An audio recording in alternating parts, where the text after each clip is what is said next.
Don Chambitas presenta Chambiología, un proyecto de podcast comunicado por Hugo Hernández.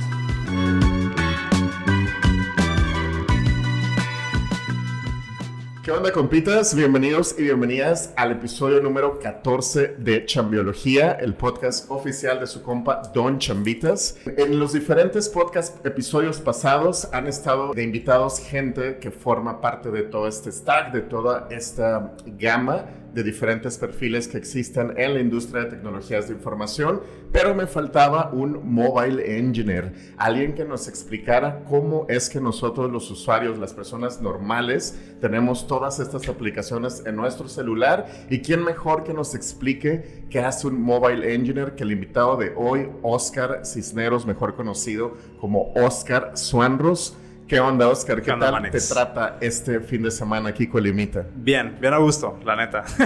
ha estado bueno visitando amistades, visitando obviamente aquí el podcast. Muy chido, güey. O sea, contento de estar aquí contigo.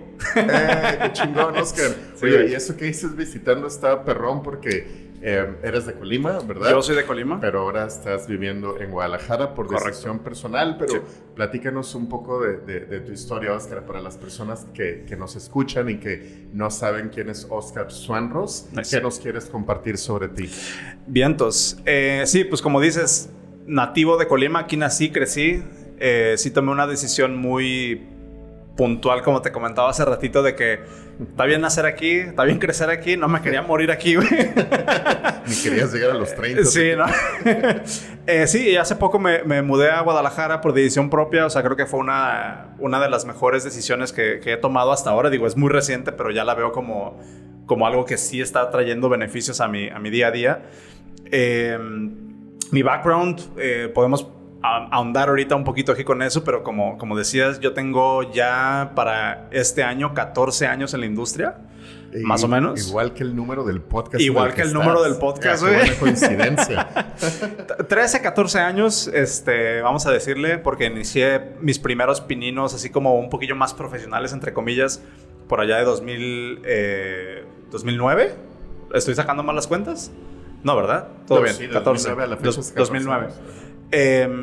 Y mi historia siempre ha estado alrededor del desarrollo móvil, desde el día uno. O sea, y de hecho la razón por la que yo me metí a la industria de la tecnología ya de manera profesional fue por el desarrollo móvil. Entonces, sí, hice iOS de manera profesional 11 años y ahorita estoy en mi cuarto año como manager, como engineering manager. Curiosamente, hace un par de meses o unas cuantas semanas, regresé a ser engineering manager exclusivamente de un equipo de desarrollo móvil. Órale. Entonces, digamos como que fue full circle, ¿no? Aquí estoy de nuevo hablando de desarrollo móvil, con background de desarrollo móvil, pensando en desarrollo móvil después de 14 años. Y bien contento. O sea, ha sido una historia interesante hasta ahora. Ahora sí que un tema que te gusta, Oscar, lo puedo sentir en cómo lo estás diciendo ahorita, pero antes de irnos de lleno a tu historia, a tu experiencia en desarrollo móvil, vámonos un poquito atrás también de ti. ¿Qué era de Oscar hace 14, 15 años antes de que entraras a la industria tech? Uh-huh. ¿Qué hacías? ¿Qué fue de ti antes de ser un mobile engineer? Hace 14 años yo tenía 15. Su madre. Tengo 29 años, by the way. Este año cumplo 30. Súper joven. Sí. Bueno, ya como que no me registra tanto la juventud, pero sí, o sea, tengo 14 años en la industria. Empecé muy, muy morro en esto. Yo estaba en aquel entonces en la prepa, más o menos pasando la prepa. Hice una prepa acelerada de 15, 16 años.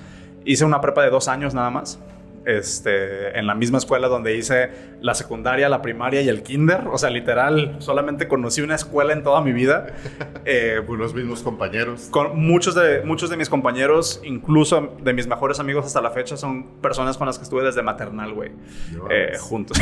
Historias de Colima. Sí, justo. Yo decidí eventualmente meterme a estudiar una ingeniería. Rapidísimamente me di cuenta que no era lo mío.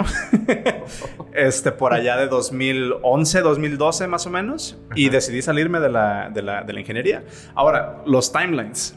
2011, 2012, perdón la interrupción, Oscar. Eso quiere decir como si entraste a la chamba, a la industria en el 2009, o sea que ya estabas trabajando cuando iniciaste tu ingeniería. Correcto. O sea, yo ya estaba... Estaría bueno platicarlo contigo, güey, porque siempre ha sido como una parte nebulosa de mi carrera y como que tengo un poquillo ahí de recelo de no sé si contarlo así o si lo estoy contando bien, pero a ver, ¿tú qué opinas? Adelante. Porque... ¿Qué cuenta como experiencia profesional, güey? ¿Cuando eres un recién egresado? Porque ni siquiera era recién egresado, güey. Okay. O sea, yo ya desarrollaba aplicaciones móviles, pero en mi casa. O sea, ¿sabes? O sea, yo ya estaba estudiando, yo ya estaba trabajando en esto, de alguna manera. ¿Por tu cuenta? Por mi cuenta. O sea, así te la cuento. La primera chamba que tuve de desarrollador móvil, me pagaban $2,000 al mes en una agencia de Colima, en una agencia de marketing de Colima. Y ya estabas haciendo desarrollo móvil. Ya profesional, pero para cuando yo entré a esa empresa, yo ya traía experiencia. ¿Sabes? O sea, fue la primera vez que me pagaron, pero yo ya llegué ahí en 2011, 2012, ya con 2 años de experiencia de yo estarle picando al desarrollo móvil. O sea, esos 2 años de experiencia que traías eran tuyos con tus proyectos personales. Sí. Tú pícale aquí, pícale allá. Echando a perder. Ajá. Sí, justamente. O sea, y viendo cómo funcionaban. E incluso una parte interesante de ese arco de mi historia es de que cuando yo empecé a desarrollar aplicaciones móviles ni siquiera tenía Mac. O sea, más bien, específicamente cuando empecé a desarrollar iOS, todavía no tenía Mac. Y la gente que me está viendo de desarrollo móvil sabrá que para desarrollar aplicaciones de iOS, a fuerzas necesitas una Mac. Okay. Entonces, ¿cómo fregados pasó eso? ¿En qué lo hacías entonces? Fíjate, la historia de cómo me metí al desarrollo móvil era 2009. De eso sí me acuerdo perfecto. 2009... El iPhone salió en 2007. ¿No? El primer iPhone salió en 2007. Yo me acuerdo particularmente el día que yo me enteré que el iPhone existía porque estaba en la secundaria. ¿Sí? En segundo o tercero de secundaria. Y una de mis compañeras, que me acuerdo perfecto cómo se llama, no lo voy a decir, ¿no? Pero una de mis compañeras sale o llega y nos platica, oigan, ¿vieron el iPhone, el iPod que presentó Apple, que también es teléfono? O sea, esa era la narrativa de aquel entonces. Wow. ¿Te acuerdas? Y yo me acuerdo que escuché eso y obviamente desde que yo vi que alguno de mis compañeros traía un iPod, yo dije, yo quiero eso. Nunca lo tuve, ¿no? Pero después sale como el iPod que hizo Apple, que también es iPhone, o sea, que también es teléfono y que es puro touch y que la fregada. Yo dije, wow, ¿qué onda? No fue hasta 2009 que presentaron la primera o segunda generación del iPod Touch. ¿Te acuerdas? Okay. Que mi abuela me regaló un iPod Touch en 2009. Y en aquella presentación fue el primer iPhone o el primer dispositivo que trajo App Store. Sí, porque antes la gente a lo mejor no se acuerda, el primer iPhone no traía App Store. Órale. Eran las 7 aplicaciones de stock y ya. No fue hasta iOS 3.2 o algo así que hubo un App Store para la que las personas ya podían desarrollar aplicaciones en la plataforma. Entonces, en la presentación del iPod Touch y del iPhone 3GS, me parece, no estoy muy 100% seguro, fue cuando hacen el demo de las aplicaciones y había un juego que a mí me voló la cabeza, que se llamaba Super Monkey Ball, de Sega, me acuerdo perfectamente. Y era uno de estos juegos demo que, como controlabas el juego, era utilizando el gyroscope de tu teléfono. Entonces no había controles que le picaras, sino más bien agarrabas el teléfono y lo movías, o el iPod, ¿no? Entonces era como de balance y tenías que mover el teléfono. Y me acuerdo precisamente de haber visto ese demo y fue así como de, wow. Quiero ver cómo funciona eso, ¿no? En aquel entonces, desde antes de que existiera un App Store oficial, había una comunidad de hackers muy activa alrededor de la plataforma de Apple y era todo este tema del jailbreak, que era cuando las personas básicamente liberaban el teléfono para poder instalarle aplicaciones piratas, para poder instalar juegos, para poder instalarle tweaks al teléfono, que los colores, cambiarle iconos y todo. Eso ya existía desde antes del App Store, ¿no? Y digamos que conforme fue avanzando el ecosistema, ya Apple se empezó a traer muchas de estas cosas como de como first class citizens, ¿no? Así como de ya lo tiene el sistema operativo, ya no necesitas hackearlo, ¿no? Y obviamente la seguridad también iba más. Pero entonces lo primero que yo hice cuando recibí mi iPod Touch fue decir, quiero instalar ese juego, pero no tengo $20 para comprar ese juego.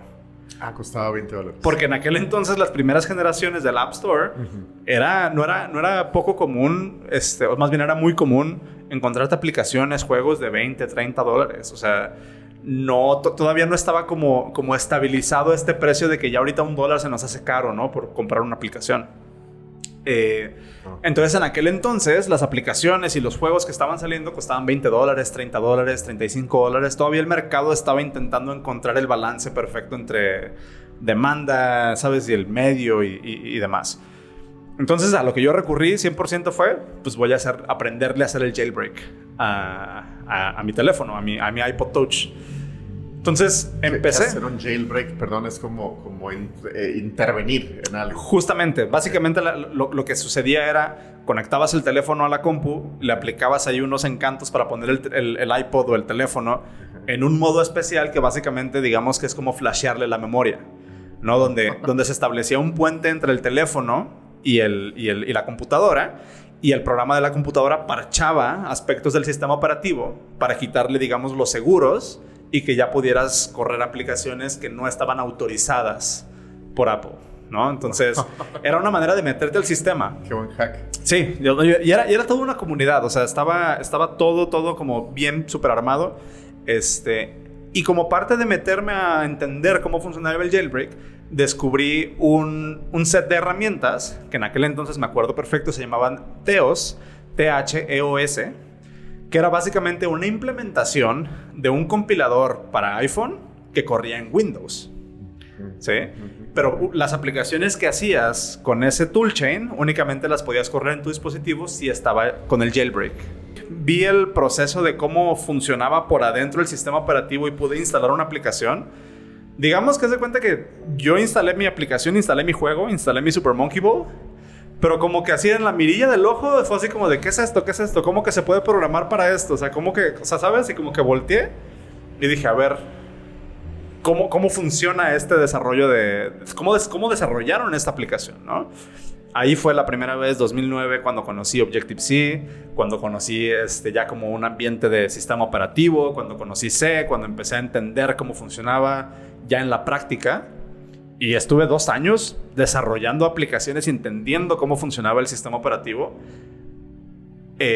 Hasta 2011, que cuando entré a la universidad, fue cuando mi mamá como vio que sí estaba como muy sobres ahí, fue cuando yo le decía, es que, o sea, me interesa esto, quiero llevarlo al siguiente nivel, y para entrar a la universidad ya me regaló mi primera Mac.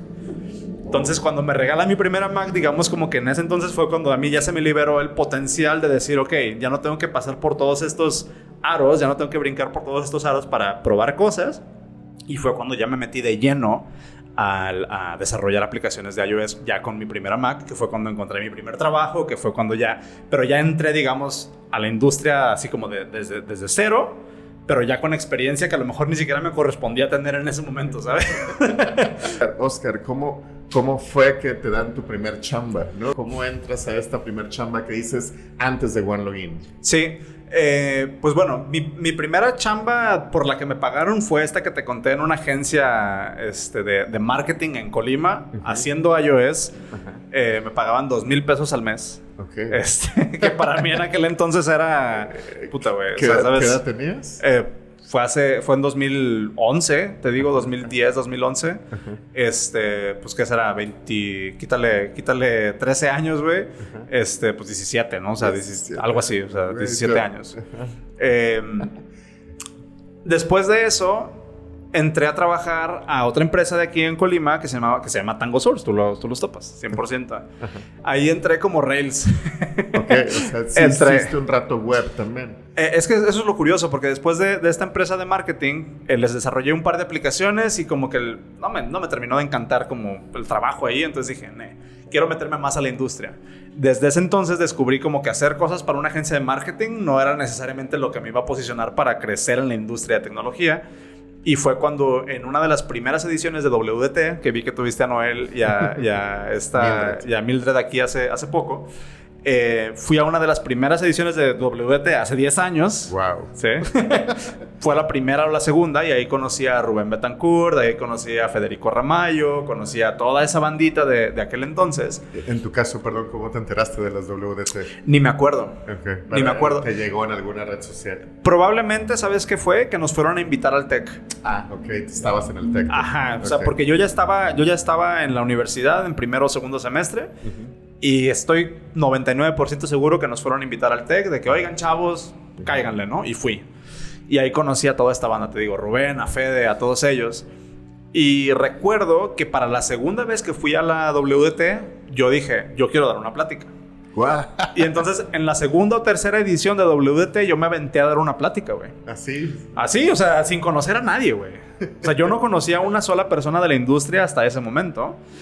Y me aventé a dar una plática. Me acuerdo perfecto de qué hablé. Hablé en aquel momento había una tecnología lo que se le conoce como Backend as a Service, ¿no? Que es como Firebase ahorita. Pero de las primeras iteraciones de ese tipo de tecnologías que se llamaba Parse, que después los compró Facebook y demás, di una charla de eso en aquel entonces. Y me acuerdo que me bajé de dar la charla y se me acercó alguien, creo que fue Rubén, y me dijo así como de, güey, o sea, algo sabes, ¿no? Y yo así de, hey, pues ando buscando chamba, ¿qué hubo? Y me dijo, pues Kyle, no tenemos iOS, pero tenemos Rails. Entonces dije, pues si significa meterme a la industria, jalo. Me fui para allá, estuve aprendiendo, literalmente aprendiendo Rails 6 meses. No me entró. O sea, te soy bien sincero, no me entró. Era pésimo. Hasta la fecha sigo siendo pésimo haciendo web. No funciona mi cerebro así por alguna razón. Estando ahí, yo me acuerdo que siempre tenía como estando en esa empresa en Tango, yo siempre tenía como esta idea de, oigan, busquen algún proyecto iOS para hacer iOS, ¿no? O sea, busquen algún proyecto iOS. Y siempre iba con Fede, con Rubén y les decía, búsquenme un proyecto iOS, búsquenme un proyecto iOS. Total, el proyecto iOS nunca llegó, ¿no? O sea, se debe de decir. Y pues también yo dije, no, o sea, no me está gustando lo que estoy haciendo, yo quiero hacer iOS. Y salió la oportunidad de OneLogin, porque en aquel entonces era cuando Colima empezaba a cimentarse como un powerhouse de desarrollo a nivel, se debe decir, ¿no? Internacional en aquel entonces. Claro. Y en una de esas ocasiones fue cuando la gente de OneLogin, que para la gente que no tiene contexto, OneLogin en aquel entonces, la verdad no sé si siga vigente la empresa.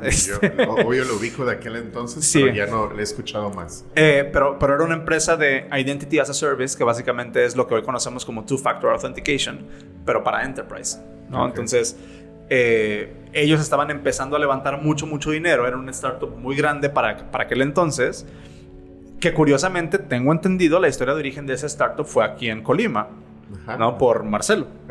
Es la historia que tengo, ¿no? Entonces, la gente de allá dijeron, hey, en Colima hay talento porque la persona que nos ayudó a construir esto desde cero está en Colima, vamos a contratar allá. Fue la misma historia de otras empresas también en Exacto. Colima. Entonces, digo, no es novedad, ¿no? Y básicamente lo que hicieron fue venir, cerraron un restaurante, invitaron a toda la banda de la industria y básicamente fue un evento de reclutamiento, ¿no? O sea, y fue un evento de cáiganle a conocer gente. Cerraron, no me acuerdo cuál restaurante aquí. Vino un VP, vino un director de ingeniería a conocer gente, güey. Y yo ahí metí mi nombre, ¿no? En el sombrero, así como de, pues ahí les va.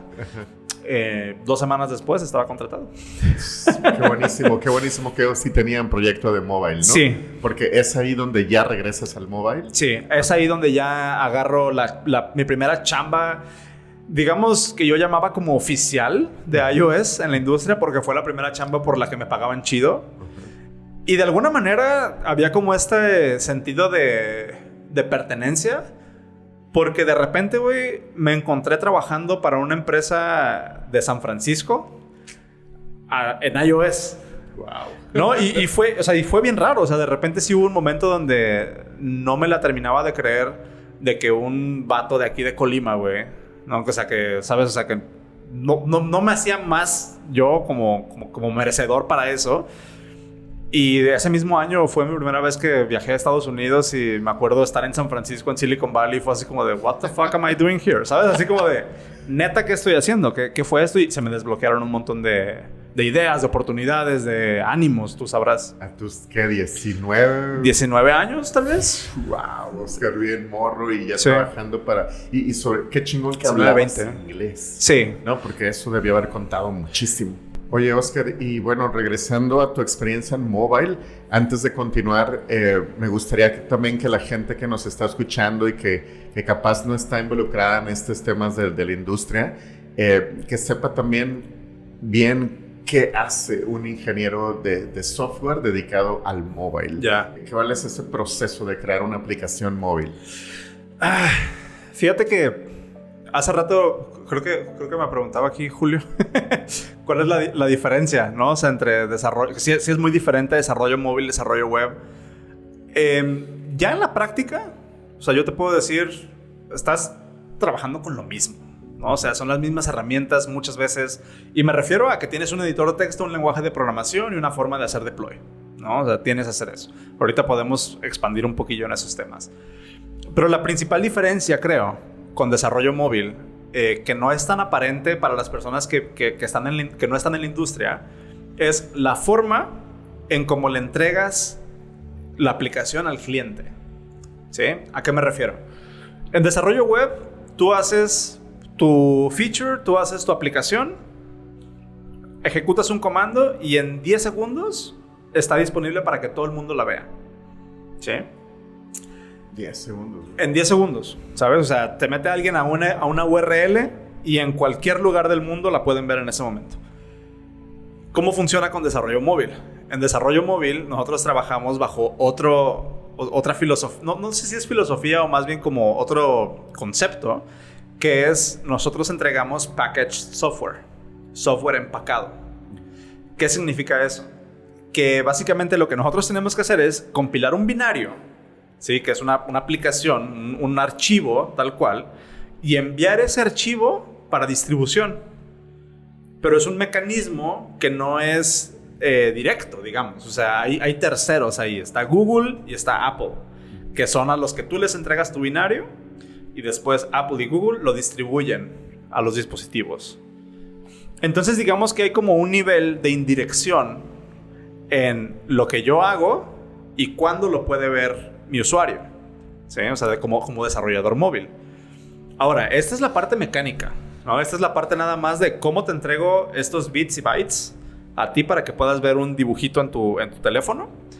Pero después te metes en problemas, por ejemplo, de que las plataformas en las que nosotros desarrollamos, Android, iOS, tienen reglas de cómo se debería de comportar una aplicación, ¿sí? Llámese, por ejemplo, desde aspectos de seguridad, aspectos de cómo se tiene que ver, aspectos de cómo puede funcionar, qué no puedes hacer, qué tipo de cosas puedes distribuir, si puedes procesar pagos o no, ¿sabes? No sé si supiste, por ejemplo, hace poco, si tienes iPhone, probablemente te diste cuenta en los últimos años que las aplicaciones te empezaron a pedir permiso para traquearte. Ajá, solicitar ¿sabes? rastrear en la app. Exactamente. Entonces, eso, por ejemplo, es un guideline de la plataforma que le pone a las aplicaciones de, hey, si vas a mandarle publicidad a tus usuarios, tienes que pedirles permiso. Entonces, eso es un mecanismo de la aplicación o del sistema operativo y de la infraestructura que te permite a ti correr aplicaciones, que de alguna manera te está protegiendo, no para bien o para mal, vamos a decir que está poniendo una delimitación ahí de lo que puede hacer o no una aplicación. En web es todo lo contrario, güey. Tú agarras un servidor Linux y le puedes hacer lo que quieras, ¿sí? Y le puedes hacer lo que tú quieras. Acá estamos trabajando dentro de un marco mucho más estricto, mucho más delimitado, y además la idea esta de package software, ¿no? Esa es la principal diferencia. Pero ya cuando quitas, digamos, como que esa diferencia, ya hoy en día yo te podría decir que el desarrollo móvil y el desarrollo web es muy similar. Porque ya ahorita ambas plataformas son tan complejas que muchas veces cuando tú hablas de un iOS engineer, ya ni siquiera estás hablando de un... O sea, por ejemplo, vamos a ponerlo así. Hace 10 años, hace 12 años, cuando tú hablabas de un iOS engineer, hablabas de una persona que te podía hacer una aplicación de pi a pa, ¿sí? Desde manejo de datos hasta conectarte con una API y hasta hacerte animaciones. Era un mundo muy diferente, ¿sí? Donde la plataforma era mucho más pequeña, donde no tenías tantas opciones, donde no tenía el sistema operativo tantos features, donde el teléfono no tenía tantas posibilidades ni funcionalidades. Ni había tantos usuarios. Entonces, 2010, 2011 era mucho más probable que una persona te pudiera hacer una aplicación completa. Los equipos de desarrollo móvil en aquel entonces eran mucho más pequeños. Conforme han ido evolucionando las aplicaciones y conforme los sistemas operativos se han vuelto más potentes y tienen más cosas que le pueden hacer, ¿no? O sea, por ejemplo, ya ahorita tienes 5 tipos de notificaciones diferentes, tienes 4 tipos de widgets, tienes puedes tener la misma aplicación corriendo en iPhone, iPad, en tu Apple Watch, y ya si lo quieres correr en la Mac también con Catalyst. Puedes compartir sistemas, puedes compartir arquitecturas entre diferentes plataformas. Se ha vuelto cada vez más complejo. Entonces, digamos que en el nivel de posibilidades y permutaciones de cosas que puede hacer un desarrollador móvil, ya ahorita yo me sentiría cómodo comparándola en nivel de complejidad con lo que se puede hacer en web. Solamente que en móvil tienes un poquito más de restricciones de qué sí y qué no puedes hacer, pero mientras te mantengas dentro de todo eso, el nivel de complejidad puede crecer exponencialmente. ¿Sí? Aparte, por ejemplo, en móvil tienes guidelines, por ejemplo, para traducciones. Y tienes una infraestructura para poder servir traducciones. En web no, lo tienes que inventar desde cero. Pero en móvil, si quieres hacer una aplicación, por ejemplo, para consumers, ¿sí? O sea, me refiero una aplicación de tú como único developer que quiere hacer un negocio en el App Store, te va a ser complicadísimo porque vas a tener que soportar N cantidad de pantallas. Vas a tener que soportar N cantidad de sistemas operativos.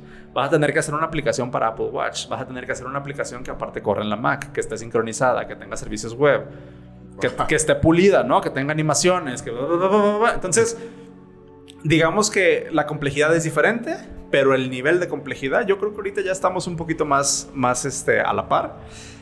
Y a donde ha llevado esto a la industria es de que ahorita yo casi te podría decir que no es como que necesariamente contrates a un iOS engineer, ¿no? Contratas un software engineer que sabe cómo funciona iOS y conoce el lenguaje. Pero es muy raro que hoy en día un solo iOS o un solo ingeniero te pueda hacer una aplicación completa, güey. Es extremadamente raro porque ya es tan complejo. Y los negocios, por ejemplo, tú puedes saber Uber, ¿no? Lyft, empresas así como de estos tamaños tan grandes, cientos de ingenieros iOS trabajando en la misma aplicación, ¿no? Por ejemplo, Oscar, ahora que dices esto, a mí me sale la duda desde el tema reclutamiento, ¿no? Alguien que domine C, el lenguaje C, Ajá. Objective-C viene de C. Sí, vamos a decir, la respuesta corta es sí. Pero tiene también sus diferentes... O sea, un desarrollador en C podría fácil aprender Objective-C. ¿O es hay una línea, o sea, digamos que están dentro del mismo código postal, okay. ¿No? Digamos, o sea, lo que hace Objective-C es ponerle un runtime así. Okay. ¿No? Entonces, básicamente, ¿qué es el runtime? Es como máquina virtual, vamos a ponerlo en modos sencillos. Uh-huh. Es como una máquina virtual en la que puedes tú ejecutar programas. Eso es lo que te ofrece Objective-C. Okay. Y con una sintaxis un poquillo diferente, pero digamos que el core, los tipos de datos, cómo se mapea la memoria, cómo utilizas todo lo que está debajo, sigue siendo con base en C. Sí. Pero ya ahorita, por ejemplo, ni siquiera tienes C, ya ni siquiera tienes Java, güey. Sí, ya tienes las nuevas generaciones de lenguajes. Tienes Swift. Sí. Tienes Kotlin del otro lado. Sí. Entonces, ya estamos todavía o sea, 2-3 pasos todavía más adelante, donde todas esas cosas por las que yo me preocupaba, güey, que era de cuánta memoria tiene el dispositivo y cómo la voy a utilizar y manejarla manualmente si tengo el puntero, si no, y de liberar la memoria cuando lo deje de utilizar, eso ya ni siquiera ya ni siquiera es un problema del cual te tienes que preocupar, por ejemplo, si estás programando en Swift hoy en día. Okay. ¿No? Pero bueno. Y aparte, Oscar, hemos estado hablando como de puro programación móvil desde Objective-C, desde iPhone, desde que Apple. Sí. Pero también existen las aplicaciones pues para Android, ¿no? Sí. Que es el lenguaje, tengo entendido que de Java se nace Android. Sí. Y que también son lenguajes para hacer aplicaciones nativas. Sí. Y al día de hoy también están las híbridas. Tengo Sí. entendido que si haces una aplicación con esa herramienta, te sale tanto para la Sí. App Store como el Play Store, ¿no? Sí. Entonces, esas diferencias también, yo si no fuera reclutador no las entendería, ¿no? Ya. Las entiendo porque entrevisto, pero hasta con JavaScript ahora puedes hacer una aplicación móvil, ¿no? Sí. Con React Native. Sí, y fue una tendencia que al inicio a las personas que desarrollábamos aplicaciones nativas nos daba como mucho, la neta, güey, como mucha hueva, ¿no? O sea, como mucho asco. y digo, hay un dicho ahí de hace algunos años, ¿no? Que dicen que React Native, por ejemplo, ¿no? Que React Native era una de estas soluciones de compila una vez, distribuye para todo, ¿no? Es como el lema, build once, run anywhere, ¿no? Internamente, ¿no? Acá como que en la industria, la carrilla que echamos es de que, por ejemplo, React Native es una herramienta muy fácil para hacer aplicaciones culeras muy rápido, güey. ¿Sabes?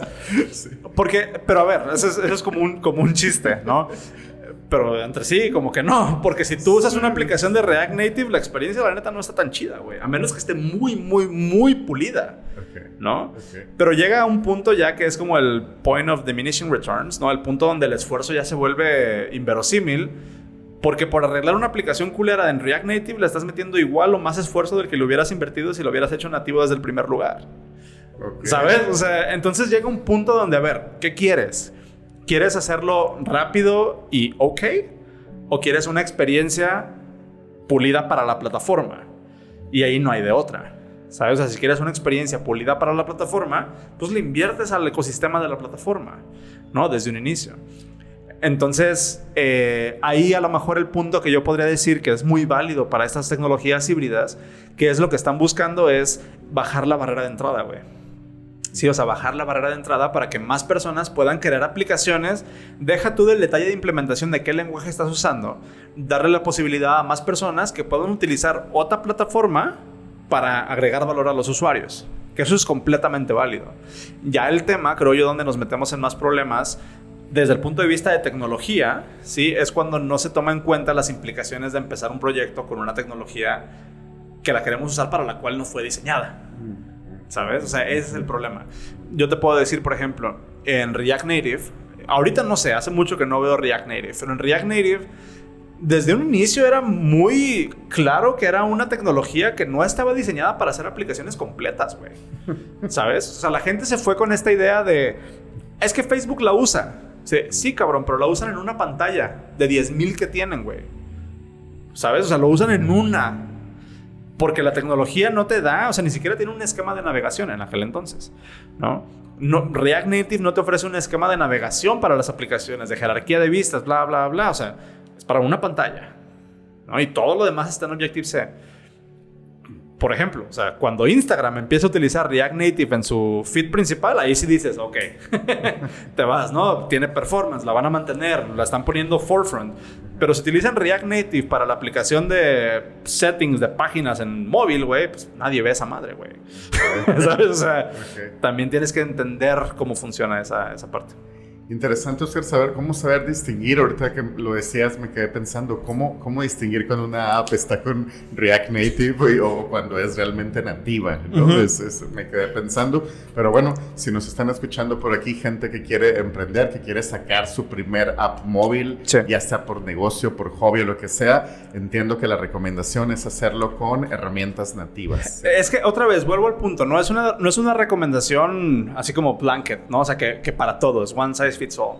O sea, una recomendación que le queda a todos. ¿Ves cómo se hizo bien pocho, güey? Ajá. Pero me gusta porque los entiendo, pues. Justo. ¿Cuál es el problema que estás intentando resolver, güey? ¿Para qué la quieres? Ajá, ¿para qué la quieres? Okay. ¿Sabes? Vas a hacer una aplicación que necesitas tener un performance chingón. Por más que quieras, no lo vas a sacar con React Native. Por más que quieras. ¿Sabes? Pero si quieres una aplicación para mostrar un catálogo de ventas, güey, haz un PDF, hasta un PDF te sirve, ¿no? O sea, pero depende mucho de cuál es el caso de uso que le quieres usar, que le quieres dar. Te digo, en donde la banda se tropieza es pensar que son soluciones. O sea, te la podría aventar de la contraria, ¿no? Si quieres una aplicación nada más de catálogo, ¿no? Para mostrar las casas que estás vendiendo, hacerlas en nativa te va a salir mucho más caro y vas a tener un resultado no muy diferente de que si lo hubieras hecho con React Native. O sea, también va del otro lado. Okay. ¿No? O sea, tienes que entender, y a lo mejor va a ser muy difícil para personas que no son de la industria entender esas implicaciones, ¿no? Pero sí hay casos de uso para cada una de esas situaciones y de tecnologías y demás. Pero para eso hay que asesorarse antes. Sí, ¿no? sí. Idealmente hablar con alguien que tenga tus mismos intereses en mente. Claro. Sí, claro. Porque si hablas con alguien que nada más hace React Native, Ajá. te va a querer vender React Native para todo. Sí. ¿Sabes? JavaScript para todo. Exactamente. ¿No? Entonces, si vas con alguien que nada más sabe hacer móvil, pues te va a querer hacer una aplicación móvil nativa, güey. ¿No? Oscar, esto está bien interesante. Digo, esta pregunta sí es bien no planeada ni así, pero Okay. ya que lo estamos hablando, porque me encanta cómo te emocionas. He escuchado también a varias personas decir que cada vez está sucediendo que con tantas aplicaciones que la gente tenemos en nuestro celular, también está llegando el punto en que tenemos 100 aplicaciones, ponle, por decir un número, pero utilizamos 2 o 3, ¿no? ¿Tú crees que las aplicaciones móviles en un futuro vayan a bajar o ya llegó el punto en que llegaron a su cúspide o todavía estamos en esa cúspide? ¿Te refieres como en tendencia de...? En tendencia como usuarios, ¿no? Ya. Creo que depende mucho del contexto social. O sea, sin irnos a lo mejor a expandir un poquillo más el tema. Pero depende mucho, por ejemplo, de dónde. O sea, de qué región estés hablando. De cuál región estás hablando. Tú puedes ver, por ejemplo, mercados como China, como Japón, ¿no? Que tienen estas super apps, ¿no? Que es lo que quiere hacer Elon Musk, que no va a funcionar, by the way. Pero, por ejemplo, estos mercados como China, Japón, que tienen WeChat, que tienen Line, que son aplicaciones que son como el equivalente para nosotros de WhatsApp, pero que tienen ahí pagos, puedes hacer reservas de cine, rentar carros, mandar dinero, subir fotos, es una red social. Más o menos, por ejemplo, como lo que está sucediendo con Rappi en América Latina y Sudamérica, ¿no? Así como de que es una aplicación que te puede hacer todo. Esas aplicaciones, por ejemplo, están, siento yo que desarrolladas con el contexto social en el cual, del mercado al cual están queriendo atacar, ¿sabes? O sea, por ejemplo, en China, en Japón, esas aplicaciones de pagos como WeChat y Line funcionaron o llegaron a donde están, que es toda la aplicación consolidada. O sea, más bien una aplicación con mini aplicaciones, ¿no? Que está bien interesante cómo incluso una misma aplicación se vuelve como un mini sistema operativo, casi, pero es una aplicación.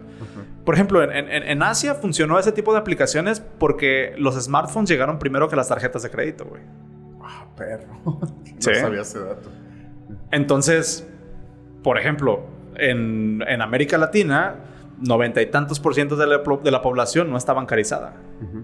Entonces también estás viendo el mismo fenómeno, ¿no? Que las aplicaciones se están consolidando en una sola. Por eso ya tienes la RappiCard y el RappiFavor y el Rappi Restaurante y el Rappi Mandado y su chingada madre.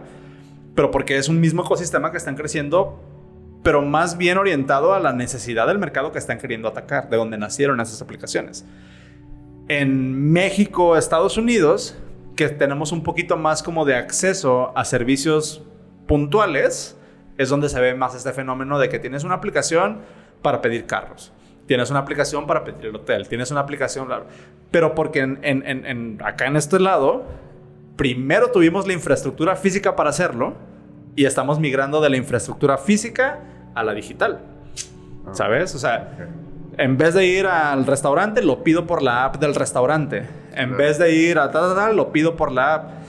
En China, Japón, Sudamérica, todos estos mercados, a Asia, Sudamérica, primero llegó la posibilidad de hacerlo en digital que la infraestructura física. Por eso ves esa dicotomía ahí. Claro, tienes toda la razón, dependiendo la región, ¿no? Yo aquí en Colima, por ejemplo, no utilizo apps más allá que las sociales, pero estuve en Estados Unidos y me di cuenta que con las aplicaciones de mi celular podría pagar casi en cualquier establecimiento. Si no hubiera tenido las aplicaciones móviles en Chicago para el sistema de transporte, con eso pagaba el metro, el camioncito al que me subía. Es cierto, es la región. Sí, y es lo que te digo, o sea, digo, el comentario que hice ahí de no va a funcionar lo que está queriendo hacer Elon Musk con X es justamente por eso, porque el mercado de Estados Unidos no es consolidable, güey. O sea, el mercado grueso de Twitter, que ya no sé cómo se llame esta semana, no es consolidable.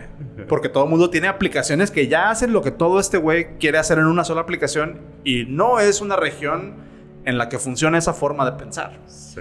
Vamos de regreso a tu experiencia. Obviamente, como le pasa a todo, bueno, no a todo, pero a un desarrollador que tenga muy buena comunicación como la tienes tú, pues le pasa que eventualmente sigue tirando código, pero también ya empieza a liderar gente, ¿no? O a liderar proyectos o equipos. Tú mencionabas hace rato, soy otra vez Engineering Manager en tu actual chamba. ¿Eso quiere decir que ya lo habías sido? ¿Cómo fue esa evolución en tu historia muy personal de convertirte en líder técnico? Siempre he traído eso como ahí. Y es como una herramienta que la he como deployado, ¿no? de alguna manera en ciertas chambas. Entonces, por ejemplo, no me es extraño o no me era muy extraño cuando era developer todavía tomar no el ownership, pero sí como el leadership, ¿no? El liderazgo de tal feature, tal proyecto, tal plataforma. Y para mí es algo muy natural, ¿no? O sea, creo que lo que he aprendido ya en la experiencia más enfocada es cómo hacerlo de manera que no raspes a las personas a tu alrededor, ¿no? Cómo hacerlo sin acaparar, cómo hacerlo sin herir susceptibilidades, cómo hacerlo de manera constructiva, no como de manera abrasiva. O protagonista. O protagonista, tal vez. Esa es la parte que estos últimos años me he enfocado en modular un poquillo, porque ya es mi rol. O sea, ya no soy developer, soy engineering manager.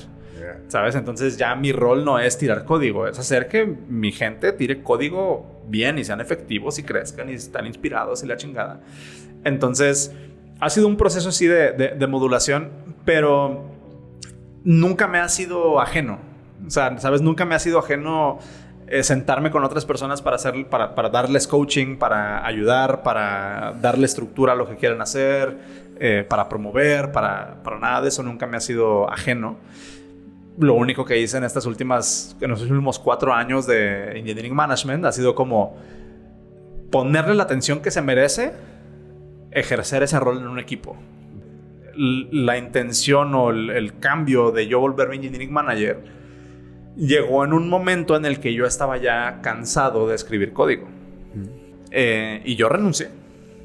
O sea, así como dejé la carrera, también así como dejé la universidad. Un día hablé con mi lead en esta empresa y le dije, ya no quiero hacer esto. O sea, ya no quiero hacer esto. Y estuvo bien curioso porque en aquel entonces yo renuncié para hacerme podcaster. Que fue cuando tenía el Podcast Dev. De ahí nace el Podcast Dev. No, ya tenía el Podcast Dev. Ya tenía el Podcast Dev. Le querías dedicar más tiempo. Ajá. Okay. Y eso fue en noviembre, diciembre de 2019. Y en marzo del 2020, sí, más o menos en marzo, Cero, que es la persona, mi compadre con el que hacía el Podcast Dev, me dice, güey, tú siempre hablas de liderazgo, tú siempre, o sea, traes como este chip de liderar equipos, o sea, más bien de liderar personas, de liderar equipos, ¿sabes? Como de crecer a la banda a tu alrededor, güey, hablas mucho de eso, cáele como manager. Y él fue el que me dijo que le cayera como manager a la empresa donde trabajaba y sigue trabajando él. Y ese fue mi primer como voto de confianza de convertirme en manager de alguien, o sea, de una empresa que me dice, hey, güey, ¿a ti te gusta mucho hablar de esto? Cáele, ¿no? Al día de hoy vuelves a ser Engineering Manager en la empresa en la que estás. ¿Cómo te va ahí, Oscar? Es justamente todo lo contrario a eso, güey. Es una empresa donde, así como nuestro lema, el lema de la empresa es Keep Commerce Human, internamente también nuestro motto es Keep Engineering Human. Wow. ¿No? O sea, hay un gran énfasis en la importancia de tratar a las personas como personas y darnos la oportunidad de desarrollarnos de manera orgánica con el soporte y apoyo que tenemos de todos detrás. Pero ha sido una experiencia bien chida. Y ahora, Oscar, ya después de toda tu trayectoria como mobile dev en diferentes empresas, que ahora que estás como engineering manager en Etsy, estás contratando también, ¿verdad? Sí. ¿Qué te fijas en un mobile dev para considerarlo bueno para tu equipo? Fíjate, mi equipo es un poquillo particular porque nosotros no hacemos features de alguna manera. O sea, no hacemos cosas que las personas vayan a ver en la aplicación. Nosotros nos preocupamos por temas de arquitectura, nos preocupamos por temas de performance, por temas de escalabilidad, por temas... Te estoy hablando en el contexto de iOS, desarrollo iOS. Claro. ¿Sabes? O sea, estoy hablando de arquitectura, infraestructura, escalabilidad, performance dentro de iOS. ¿Sí? Donde no puedes de repente deployar 5 servers más porque tienes mucho tráfico. Okay. Tienes un aparato y hay que hacerlo que funcione chido. Okay. Nada más, un procesador. Lo que estoy buscando es personas que se sientan cómodas pensando en este tipo de problemas abstractos. ¿Sabes? Donde el código que tú le escribas o el código que tú escribas no es necesariamente como de, haz que esto se haga bonito. No, es cambia cómo funciona el ecosistema dentro de la aplicación para que todos los demás equipos que sí están haciendo features puedan trabajar mejor. En tu caso, Oscar, las vacantes que estás manejando en Etsy son presenciales, son full remote. Estoy buscando remotos dentro de México. O sea, mientras estés dentro de México y puedas trabajar legalmente en México, está abierta la posibilidad. Venga, entonces para la banda que nos escuche y esté buscando chamba como iOS Engineer, modalidad remota, donde esté en México, ya saben que se pueden acercar con Oscar. En mi caso, yo también estoy buscando perfiles de iOS Engineer, tanto senior o líderes para la industria automotriz Porsche, pero en este caso sí es presencial en Guadalajara. Entonces, banda que escuche en Guadalajara o que no tenga problemas de mudarse ahí en Guadalajara, también es conmigo en info@donchambitas.com.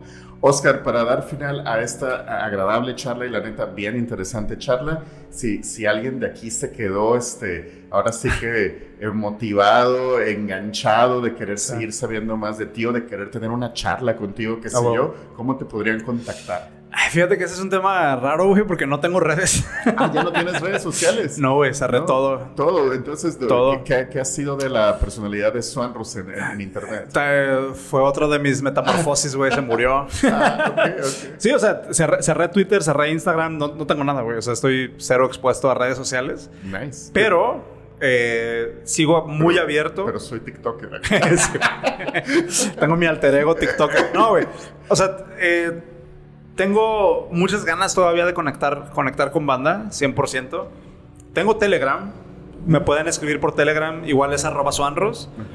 Tengo más o menos ahí un grupo de distribución en Telegram que de repente uso como para poner live updates a la banda que esté interesada. O sea, como digo, X, ¿no? Pero ahí también se publican automáticamente los artículos de Soft Skills para Devs y de mi blog personal.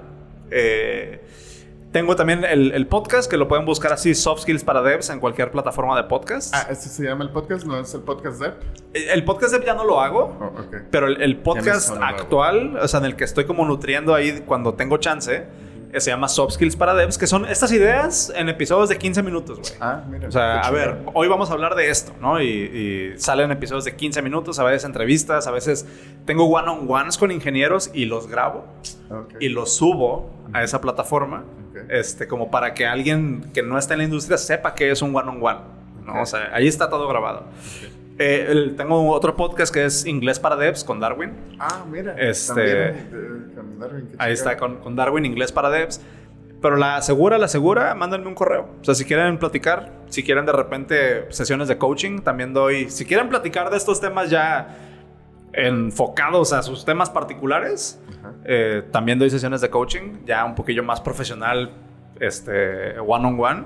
Escríbanme, oscar@swanrus.com. Muchas gracias y también pues muchas gracias a la gente que llegó hasta el minuto de este episodio con Oscar Swanrus.